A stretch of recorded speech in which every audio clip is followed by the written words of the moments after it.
ഇനി മറ്റൊരു റിപ്പോർട്ടിലേക്കാണ്. ശബരിമല സ്വർണ്ണക്കൊള്ളക്കേസിൽ പിടിമുറുക്കി SIT 2025 ദ്വാരപാലക പാളി കൈമാറ്റത്തിലും കേസെടുക്കാനാണ് നീക്കം. ഇതോടെ മുൻ Devaswom board president PS Prashant അടക്കമുള്ളവർ കേസിൽ പ്രതികളാകും.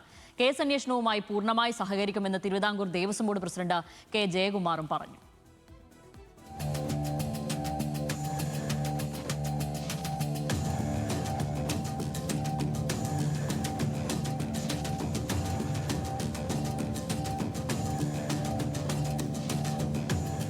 2019 അറ്റകുറ്റപ്പണികൾ പൂർത്തിയാക്കി ശബരിമലയിൽ പുനഃസ്ഥാപിച്ച ദ്വാരപാലക ശില്പങ്ങളിലെ സ്വർണ്ണപ്പാളിയിൽ നിറം മാറ്റം വന്നു എന്ന് കണ്ടതോടെയാണ് വീണ്ടും അറ്റകുറ്റപ്പണികൾക്കായി പാളികൾ മാറ്റുന്നത്.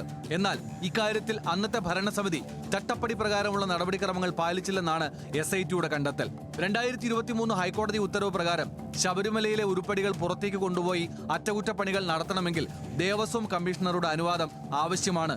എന്നാൽ ദ്വാരപാലക പാളികൾ ഉണ്ണികൃഷ്ണൻ പോറ്റിക്ക് കൈമാറിയത് മുരാരി ബാബുവിന്റെ നിർദ്ദേശപ്രകാരമെന്നായിരുന്നു SITയുടെ കണ്ടെത്തൽ. ദേവസ്വം കമ്മീഷണറുടെ അനുമതി വാങ്ങാത്തതിൽ ദുരൂഹതയുണ്ട് എന്നാണ് SIT സംശയിക്കുന്നത്. അന്നത്തെ ദേവസ്വം പ്രസിഡന്റ് PS പ്രശാന്തും മറ്റ് ബോർഡ് അംഗങ്ങളും ഇതോടെ പ്രതികളാകും. അതേസമയം ഏത് അന്വേഷണത്തോടും സഹകരിക്കുമെന്ന് നിലവിലെ Devaswom board president K Jayakumar പറഞ്ഞു. അന്വേഷണമായിട്ട് സഹകരിക്കല്ല, ഞങ്ങളൊന്നും ചെയ്തിട്ടില്ല. അന്വേഷണമായിട്ട് സഹകരിക്കും. നമ്മൾ വിവരം അറിഞ്ഞിട്ടില്ല.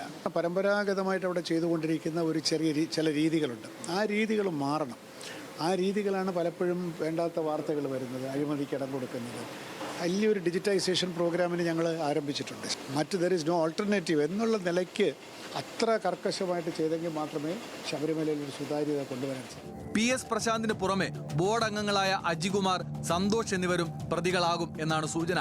ഒപ്പം തന്ത്രി കണ്ഠരര് രാജീവര്, തിരുവാഭരണ കമ്മീഷണർ രജിലാൽ, ദേവസ്വം സെക്രട്ടറി ബിന്ദു എന്നിവരെയും പുതിയ കേസിൽ പ്രതി ചേർക്കും.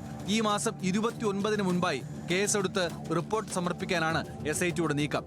ശബരിമല സ്വർണ്ണക്കൊള്ള കേസിൽ അന്വേഷണം അനിശ്ചിതമായി നീട്ടാൻ കഴിയില്ലെന്ന് ഹൈക്കോടതി നേരത്തെ വിമർശനം ഉന്നയിച്ചിരുന്നു.